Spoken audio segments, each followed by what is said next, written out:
दुख का कारण। एक शहर में एक आलीशान और शानदार घर था। वह शहर का सबसे खूबसूरत घर माना जाता था। लोग उसे देखते तो तारीफ किए बिना नहीं रह पाते। एक बार घर का मालिक किसी काम से कुछ दिनों के लिए शहर से बाहर चला गया।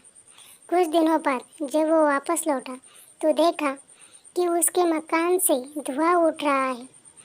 करीब जाने पर उसे घर से आग की लपटें उठी हुई दिखाई पड़ी। उसका खूबसूरत घर जल रहा था। वहाँ तमाशबीनों की भीड़ जमा थी जो उस घर के जलने का तमाशा देख रही थी। अपने खूबसूरत घर को अपनी ही आंखों के सामने जलता हुए देख वह व्यक्ति चिंता में पड़ गया। उसे समझ नहीं आ रहा था कि अब क्या करे, कैसे अपने घर को जलने से बचाए। वह लोगों से मदद की गुहार लगाने लगा कि वे किसी भी तरह उसके घर को जलने से बचा ले। उसी समय उसका बड़ा बेटा वहाँ आया और बोला, पिताजी घबराइए मत, सब ठीक हो जाएगा। इस बात पर कुछ नाराज होता हुआ पिता बोला, कैसे न घबराओ, मेरा इतना खूबसूरत घर जल रहा है। बेटे ने उत्तर दिया, पिताजी माफ़ कीजिएगा, एक बात मैं आपको अब तक बता नहीं पाया था। कुछ दिनों पहले मुझे इस घर के लिए एक बहुत बढ़िया खरीदार मिला था। उसने मेरे सामने मकान की कीमत 3 गुनी रकम का प्रस्ताव रखा। सौदा इतना अच्छा था कि मैं इनकार नहीं कर पाया और मैंने आपको बिना बताए सौदा तय कर दिया।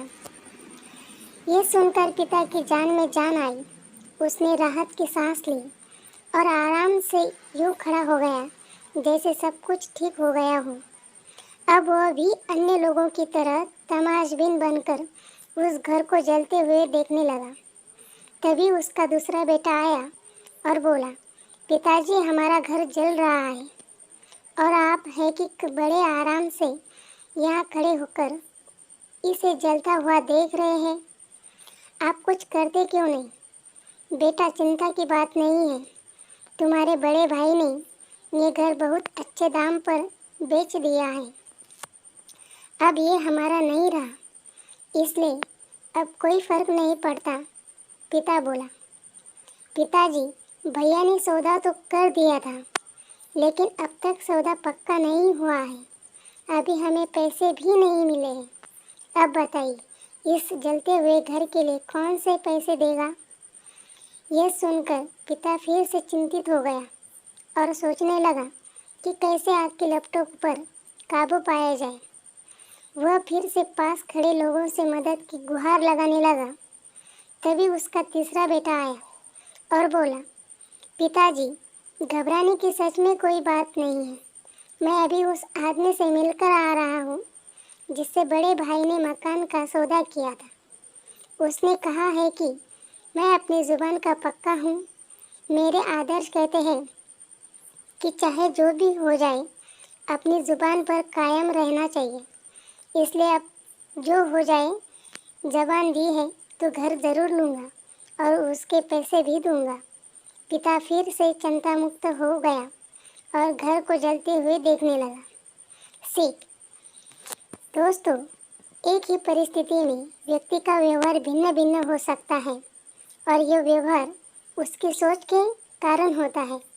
उदाहरण के लिए, जलते हुए घर के मालिक को ही देख लीजिए।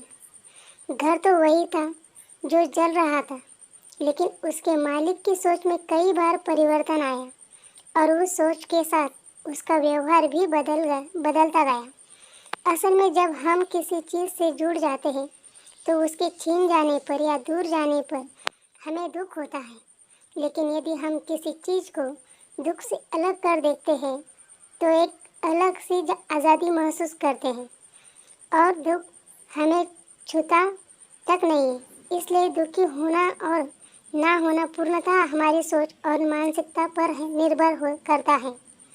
सोच पर नियंत्रण रखकर या उसे सही दिशा देकर हम बहुत से दुखों और परेशानियों से न सिर्फ बच सकते हैं, बल्कि जीवन में कई ऊंचाइयां भी प्राप्त कर सकते हैं। धन्यवाद।